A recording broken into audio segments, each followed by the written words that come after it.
Hey racers, and welcome to another video.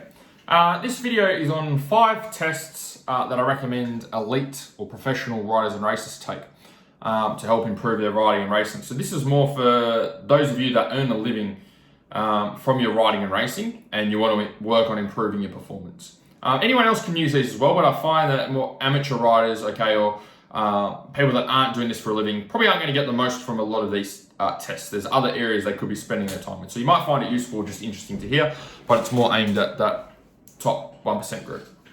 So there's a few things here. First couple of things, a little bit unconventional. Hearing and eye test. So if you are a road racer, for example, you're relying a lot on both of these things. Number one, hearing. Hearing what's going on. This goes for all forms of motorsport, really, is hearing. Knowing what's going on around you, knowing when there's a car or a bike or something next to you, that comes down to hearing. And also eye test, being able to see what's up ahead, being able to read the track, being able for your eyes to adjust between shadows, when there's high levels of light or low levels of light, being able to see lines or see obstacles clearer, being able to see rocks on the floor, being able to see what's up ahead, being able to see what's up really close. Improving both of those two things, if there's a problem there, are going to make a big difference to how you perform. So if you can hear better, you've got a better idea, a better sense of what's going on around you, which means you can make better decisions out on the track.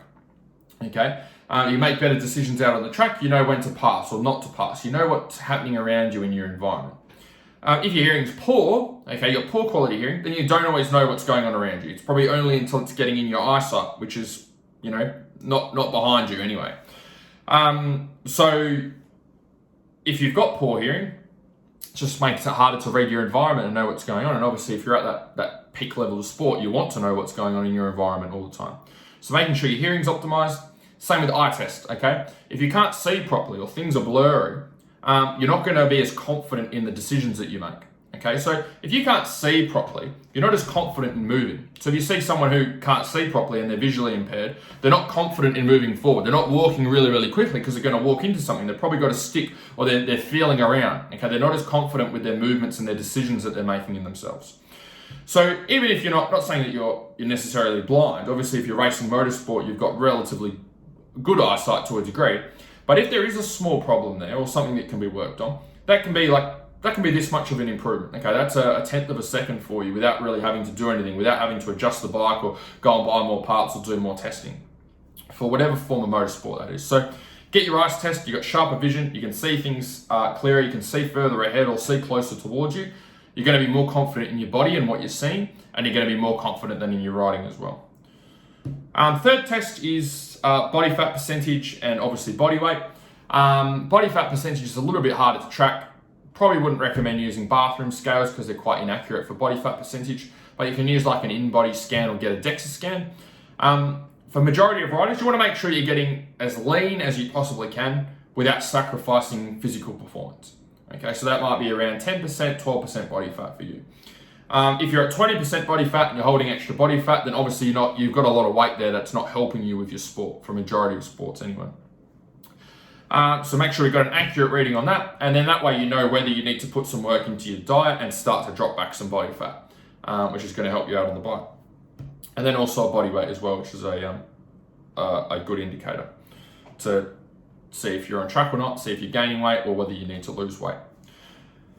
Fourth test that I'll take, I'll do a rough strength test. Now, a strength test when I say that, usually means do a 1 RM test, a 1 repetition maximum. So go and squat to the most weight you can do for 1 rep, go and do a deadlift, the most weight you can do for 1 rep, go and do an overhead press, the most weight you can do for 1 rep.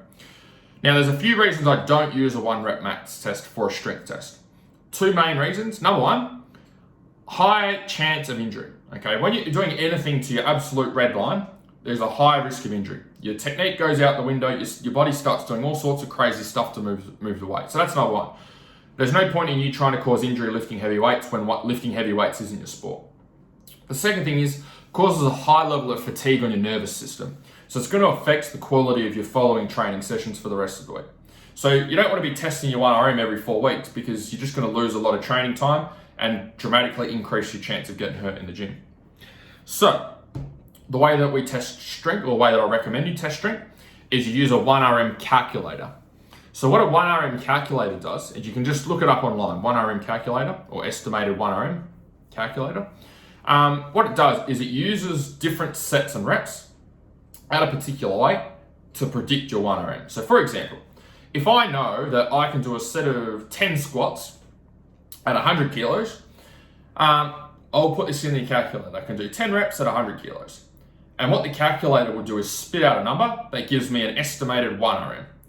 So if I can do 10 reps at 100 kilos, you might be able to do 140 kilos for 1 rep, okay? Without actually having to test your 1RM. So don't go out there and test your 1RM and flog the shit out of yourself. Just use a 1RM calculator. Based on the numbers you've got from your training, you can use that. So get a rough strength test, a rough idea of where your strength numbers are, and see whether you need to improve them or whether they have been improving or whether they're in the same spot. The other one's a conditioning test, okay, or cardio test. Best way that I've found to do this is we use a rowing machine and test at different intervals using different energy systems.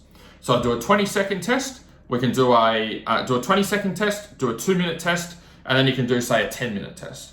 Okay, and that's working on your ATP PCR system, more on your anaerobic system, and then more aerobic for the 10-minute one. Now, depending on the sport, yes, you can test them longer, and depending on your time and depending on your level of racing. There's a whole heap of factors there. But anyway, we need to test each of those energy systems and just test for either consistency or test for improvement in those systems. The reason I use a rowing machine is, number one, it uses the whole body, whereas like cycling only is predominantly lower body. And number two, rowing machine is very low impact.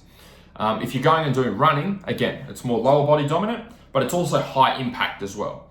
So I like to use things that are low impact that incorporate most of the body, and a rowing machine is great for that. You could also use an assault bike as well if you're familiar with an assault bike.